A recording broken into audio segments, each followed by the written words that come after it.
Before we get into today's episode, let me ask you something. Do you know what your current level of English really is? Understanding your level is crucial to tracking your progress and ensuring your hard work is paying off. That's why I've created a quick and easy English level test that you can take right now for free.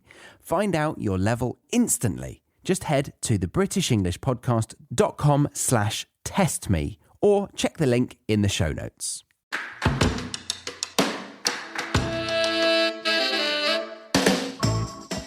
Hello and welcome to another episode of the British English Podcast. I'm Charlie, your guide on this linguistic journey, and this week we'll be exploring the dialect and culture of a vibrant pocket of the UK. And within that pocket there lies a city that, depending on who you ask, proudly stands as one of the top 3 largest in the country. Boasting a population of over 1 million diverse humans, there's no shortage of linguistic quirks and cultural treats to discover. And to ensure we have an authentic tour, I've persuaded a bona fide local to join us and shine a light on the city's unique characteristics. Our guest, a charming Brummie lass named Jess, will be educating us on all things Brummie.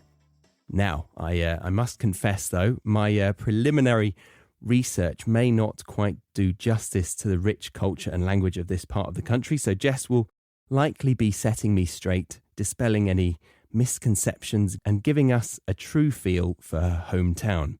And if we're fortunate, she'll share her personal experiences of growing up there and offering her perspective on the topics we delve into today. Without further ado, let's extend a warm welcome to Jess. Hello, Jess. How are you? Hello, Charlie. Very well, thank you. Thank you very much for taking the time out of your precious holiday to do this with me. Very welcome. Would you mind telling the listeners where we are and even why we know each other and what we're doing here?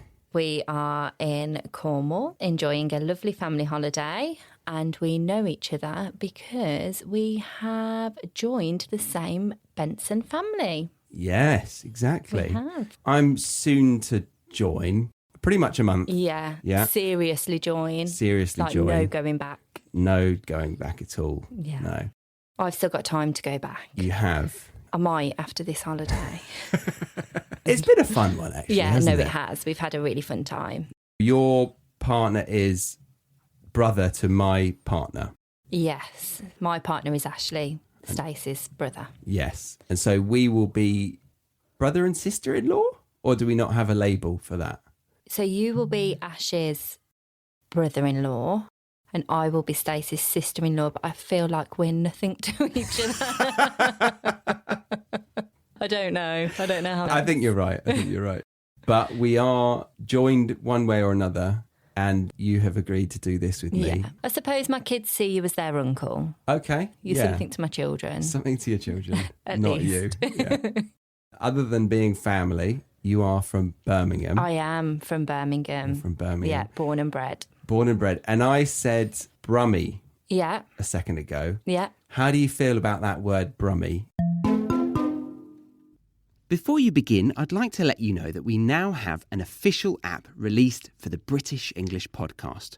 You can now listen to this podcast on the new app and get all of the learning resources along with it. And for those of you who are just listening on your favourite podcast app, then I've got a present for you. Download the app, sign up to the course called Free Podcast Worksheets, and you will find every single episode available for you to listen to along with the free worksheet for that episode. A huge resource right there waiting for you to enjoy. So go download it right now at your app store, either by typing in BEP, or the British English Podcast. Links are also in the show notes. Enjoy this episode.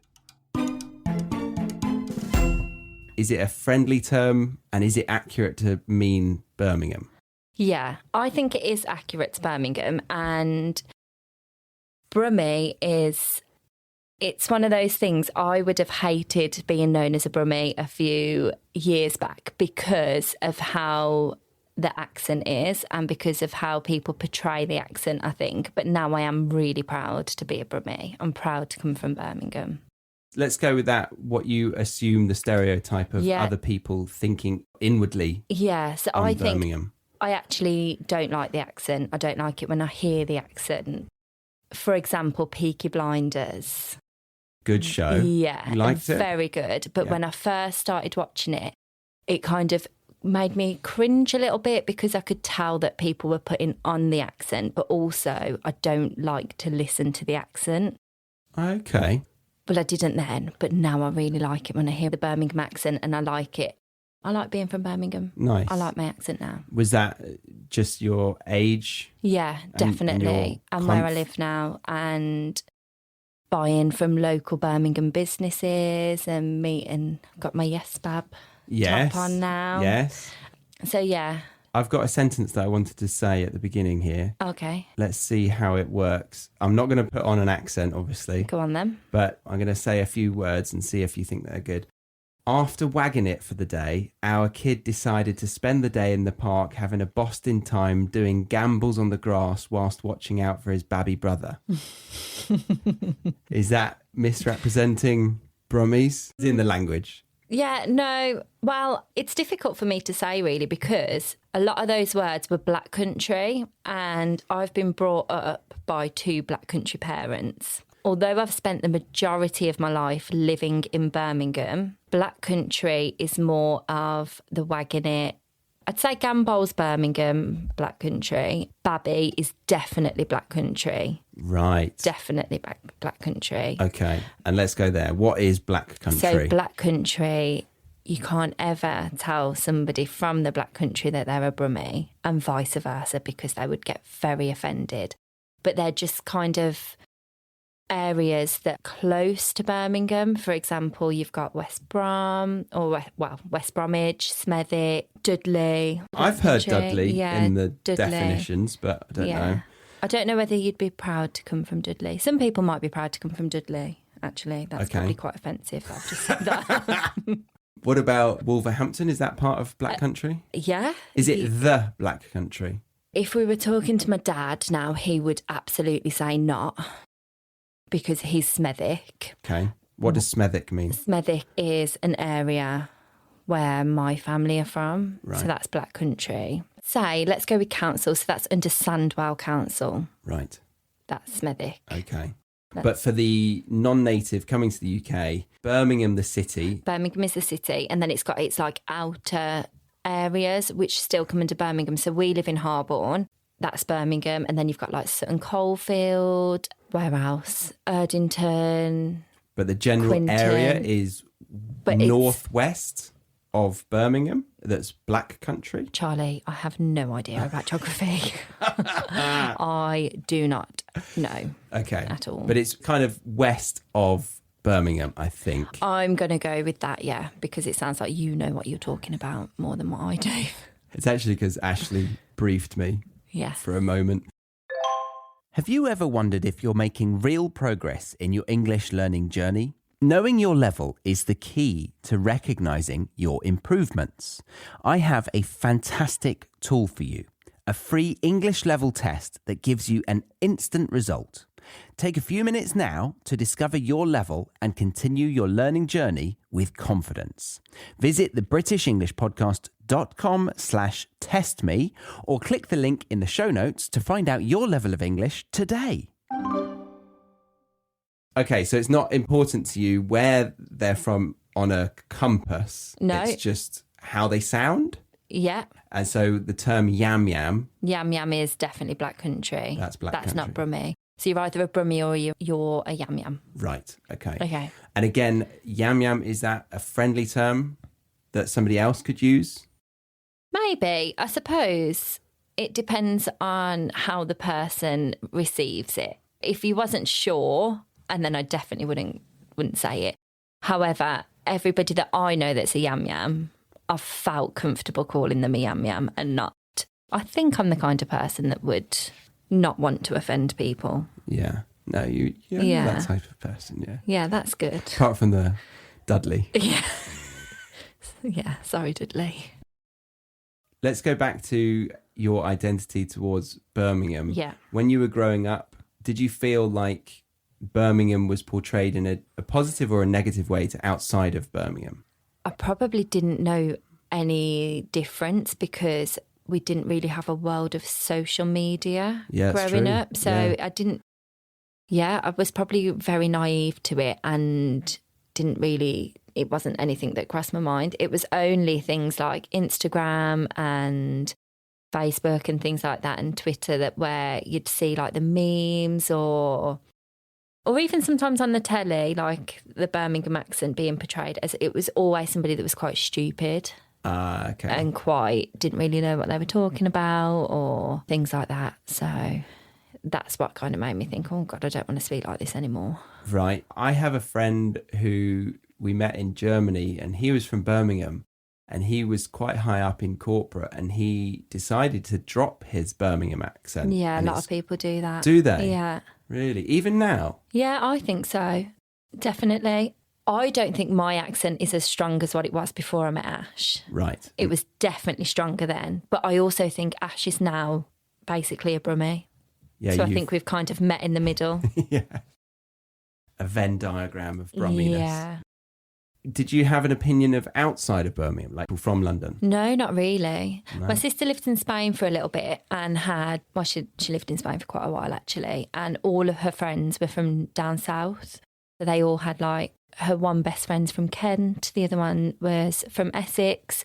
So I really loved that accent. I think because I was so young when I used to visit her, I'd go and I'd be with her friends all the time. I used to try and copy how they would speak when I was little. And you know, when you play with your friends I don't know how old you are when you're playing with your friends and you make up these games, I would always put that accent on as if I was from Essex or Kent mainly. Essex? They were the two people. Right, yeah. right, I see. Yeah. Okay. And also my sister has completely lost her accent, especially when she moved back from Spain. She sounded like she was from London, so I think Has she got a partner from there? No, not now. Her partner's from Smithy. So she sometimes gets her accent back. So when she's had a drink, she turns into somebody from London. I was going to ask, when you have a drink? I don't know whether I'm... What about when you're around your home friends? If I'm around family mainly, I'd probably say more yam comes out. It'll be things like it. And then when I'm with my friends, because all my friends are from Birmingham, it's probably more like enit. Enit. As in? E-double-N-I-T. Okay. And that is what I would say in it, right? Yeah. But as in, that's just a term to agree with something. That's it, enit over there. Yeah. See that thing over there? Yeah, that's it, enit. Enit. Yeah. Yeah. What's the difference in Black Country? It. It. Yeah. That's quite different. Yeah, it is. Okay. Tis it. Tis it. Okay. I wanted to touch on what you think Birmingham is today and what it was when you were younger. You grew up in Birmingham. Yeah. You went to school there. Yeah. Let's talk about the demographic. What do you think the demographic was like back then and what's it like now? Has it changed much? No, I don't think so. No? I probably wasn't more aware of it growing up. Yeah. I think I might have lived in my own little world, actually, now we're talking about this. I feel like I didn't have an opinion on a lot of things growing up. What about ethnicity? Was it mainly white people in Birmingham? So can you speak to that? Yeah, like my school was in Sutton Coldfield and it was a very diverse population in my school. It was definitely a mix of people. There was never more white people in my class. There was never more black people in the class. I feel like that's done good for me being an adult as well, because I feel like I've got an understanding of different cultures. Growing up with people from different backgrounds and ethnicities, I've always had an interest of how other people live because of it, and beliefs and the reasons why they believe the things they do, and things like Ramadan and things. I feel like I have an understanding of it. Yeah, that's lovely. Because I grew up in a very white area. I think I had statistics. In Surrey, it was 90% of the population identified as white British, whereas in Birmingham, around 2021, it says this was white was 57%, Asian 26%, black 8.9%, mixed 4.4%. Black 8.9%? Do you feel like there's more black people in Birmingham than that? 100%. But I don't know whether... What about mixed? Is that on there? Mixed is on there, around 4.4%. Yeah, see, that seems really low to me. I've always assumed that there's a lot of Asian people in Birmingham. Yeah, there are a lot of Asian people. Yeah, definitely a lot of black people, definitely a lot of mixed people. Okay. I feel like it's obviously a very heavy populated city. But yeah, that shocked me. How many white people did you say? In Birmingham? Yeah. 57%. Yeah. Wow. Oh, you think that's too high? Yeah, I think that's a lot. So you don't think there was over 50% white people in your class? Probably not, no. I just wanted to check in with you about something. Are you one of those language learners who often thinks, am I actually making any progress with my English? Is what I'm doing to study actually working for me? Or am I just wasting my precious time here?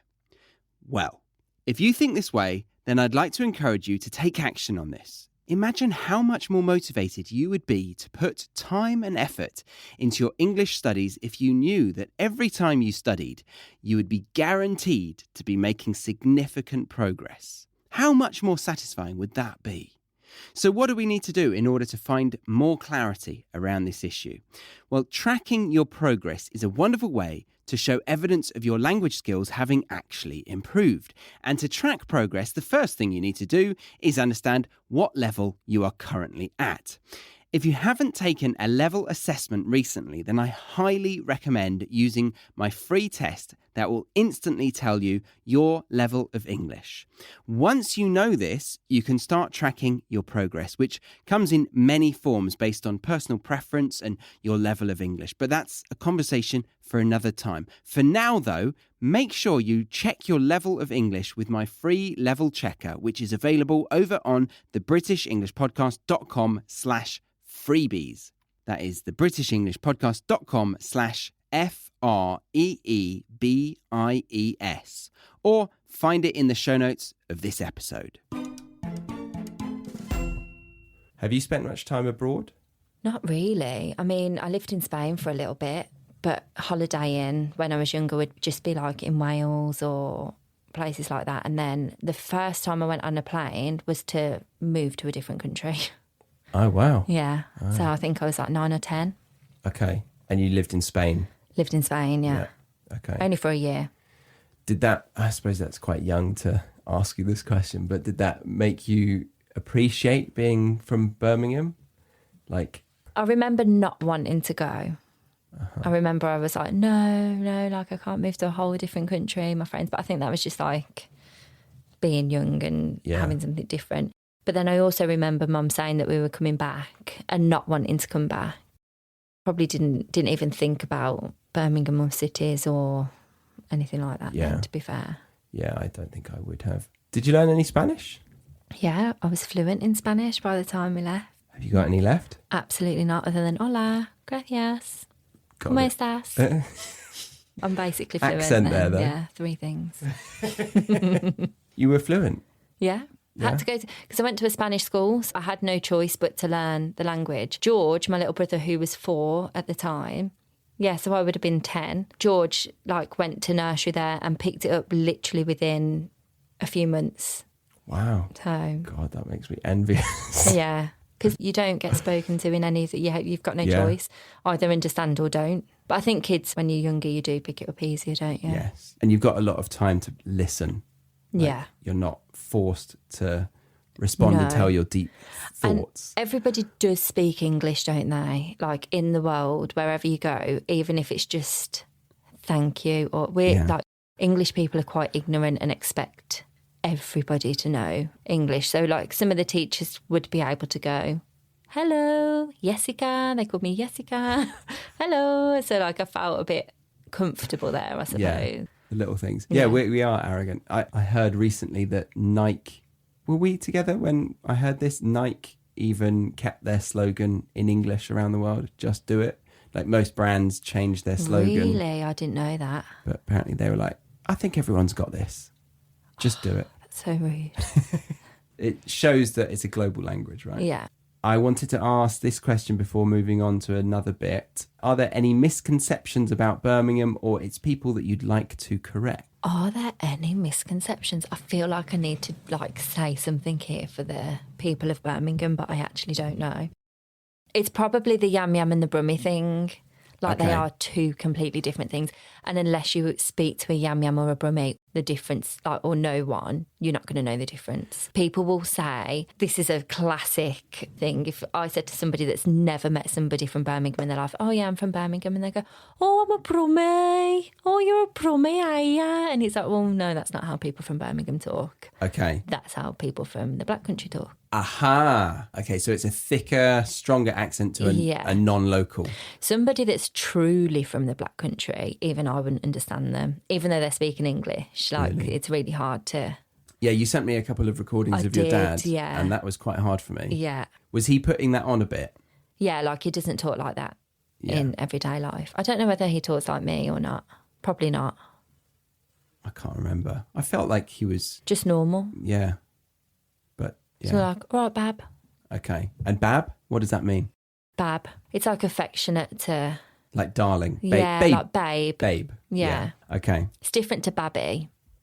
What's Babby? Babby is baby. Or child, like, could say to you, oh, could you just pick the babby up from school for me? Okay. Some people would say, can you just pick the bab up? But it's more affectionate. Like I would say to Ash, thanks, Bab. But I wouldn't say, thanks, Babby. Yeah. You wouldn't say, can you just pick the darling up from school? But you'd say, Absolutely thanks, not. darling. Never in a million years. Yeah. So it's a similar comparison, I'd say. I suppose some people would say, could you just pick our little darling bundle of joy up from school? But that isn't me as a parent, I'm afraid. So I'm going to hit you with some history now. Try not to fall asleep. Okay. So the internet tells me that Birmingham holds great historical significance for the UK due to its role in the Industrial Revolution and beyond. And I wanted to read out some key points to see if you were made aware of this as a kid. Okay. And if you can still see how it impacts the now. To be clear for the listener, when I say the Industrial Revolution, I'm meaning a major turning point in human social and economic history as industry and machine manufacturing took over from traditional agriculture and manual labour, predominantly in the 18th and 19th centuries. Birmingham was one of the key centres of the Industrial Revolution. The city was renowned for its production of metal goods known as Brummie ware. Wow. It was also a leader in the development of scientific, technological and manufacturing innovations. My question there, not to recite anything, but Thank you. was this drummed into you as a kid? Is it part of the identity of somebody from Birmingham? Kind of. I mean, I am glad you did the definition there because it's something that I've always heard and knew that it existed. But we've got the Black Country Museum, which is all about that. The Black Country, Yeah. I read, correct me if I'm wrong if you remember, I read it comes from the fact that there was so much smoke. Yeah. Smog. Smog. That's the word for it, smog. From all of the factories. From all the factories, yeah. In the 18th, 19th century. Yeah. So Birmingham looked over and they saw the black smog. Because it's where all the factories are from. That sounds familiar to me, that story does. Yeah? Okay. And if it's not right, it sounds good, so we'll go along with it. But I think it is right. And I also heard, I don't know if this will upset you, but Brummie comes from what I've just said, Brummagem. Like I've never heard of ware. that. And Brummagem is, etymology of it, I think, comes from fake, right? Really? So apparently London and Birmingham were competing as the most productive in this period. Wow. And Londoners were trying to talk down on Birmingham, people from Birmingham, Yeah, or the goods. I can imagine that. And so they would say, oh, it's not from London, it's fake, it's from... Like people would say things are from Turkey now. Did you get that from Turkey? Yeah. Is it a turkey special? Yeah. Got your turkey teeth? Sorry, everybody from Turkey. Yeah, there's going to be a few listeners. So that is from when we go on holiday as Brits, we go to these resorts or these areas in Turkey and there's loads of shops with lots of fake high-end merchandise. But almost like identical, apparently. Yeah? I wouldn't know. I've never been to Turkey or bought anything from there. But people have told me that it's very, very good to buy fake things from Turkey. Okay. So I'm guessing that's what it was like to be Birmingham back in the day. I think I've actually bought one from there. Ooh. When I was young, very young. Yeah, save yourself. Yeah. And it was, instead of Abercrombie and Fitch, it was Apple Crumble and Fish. Is that a joke? Well, yeah, it was. Oh, okay. But it was real. Oh, no. This is a true story? It was a true story. Oh, okay. It's a real T-shirt.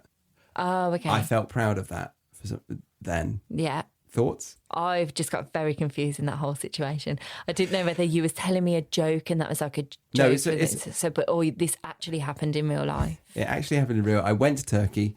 I really liked Abercrombie and Fitch. Yeah. And I found a T-shirt. Is that because Stacey worked there? No, it wasn't. This was 10 years before. This is what we call fate. You brought the fake T-shirt and Here you are. Okay, let's move on to the thing that you're waiting for, inventions of Birmingham. Wow. Birmingham was home to many significant inventors. James Watt developed... The light bulb? It's saying steam engines. Wasn't that Thomas Edison? That was it. Oh, let's keep that in. So James Watt. Because of what? I thought of Oh, what. I see. Fair enough. Yeah. Yes. Okay, James Watt developed crucial improvements to the steam engine in Birmingham. Okay, well done, James. Well done, James. Mr. Watt. Joseph Priestley, who discovered oxygen, also lived in Birmingham. He discovered oxygen. So oxygen was discovered in Birmingham. In Birmingham. And London were trying to say that we were the fakies. I think London need to move over because we're keeping us alive right now, the whole world. I don't know if he discovered how we breathe, but yeah. He discovered oxygen. He's pretty badass. The photocopier was also apparently invented in Birmingham. Who doesn't need a photocopier in their life? Yeah. I've got one. Have you? I have got one at home. Yeah, never use it, but I've got one. Okay. Do you use a whistle? No, but I could. The next comma. William Murdoch, a Scottish engineer who moved to Birmingham, invented gas lighting. Wow. Gaslighting as in modern day gaslighting, as in, oh my God, you're a gaslighter. Stop gaslighting. Whoa. We need to explain everything that's just happened. So gaslighting, the old one, is literally using gas and creating light from the gas. So a flame, a lighter. Yes. And now you're going 200 years ahead, maybe. Okay. And you're talking about what? Gaslighting. Which is? I actually don't know whether I'm going to explain this right, but I feel like it's when you're portraying somebody, you're trying to be nice about something, but you're gaslighting them. So you're making them... Try not to use the phrase in the definition. Oh, God, Charlie, I'm no good at that. Do you know what gaslighting is, to explain it in a better way? I'm not great at it. I'm just going to quickly Google it for a good definition because I feel like I'm not going to... Is it like brown nosing? No, it's definitely... Gaslighting is a bad thing. Well, brown nosing's not good.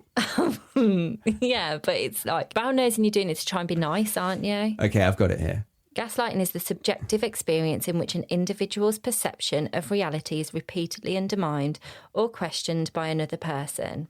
I don't understand that. I have no idea what that means either. Hold on. What about this one?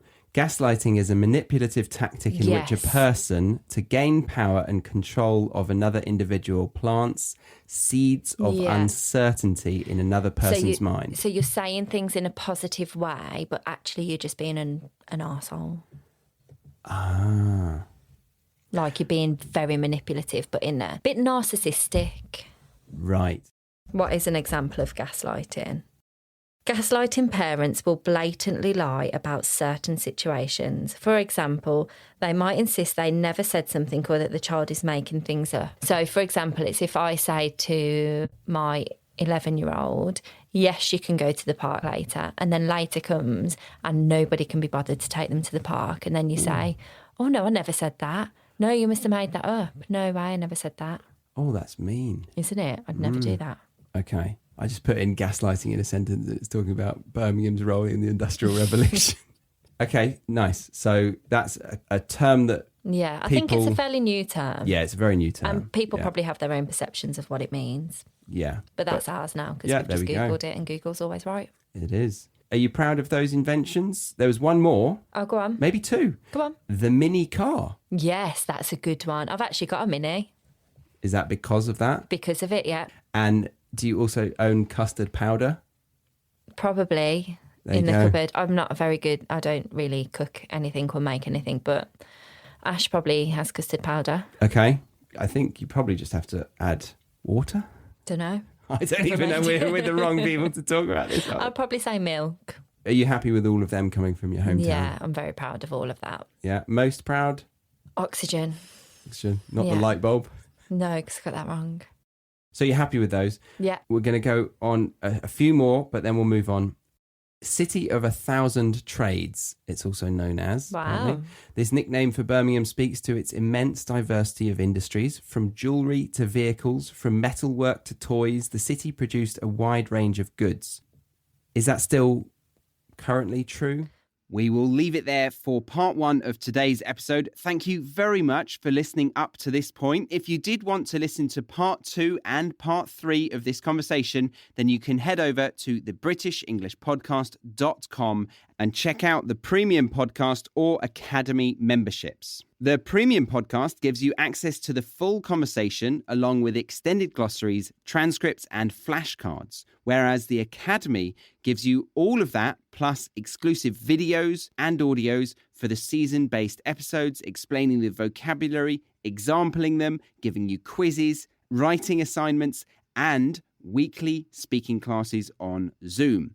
But if you were just here for part 1 of this conversation, then I thank you very much for stopping by. I hope you enjoyed the show. Do grab that free worksheet by clicking the link in the show notes. My name's Charlie, and I will see you next week on the British English Podcast.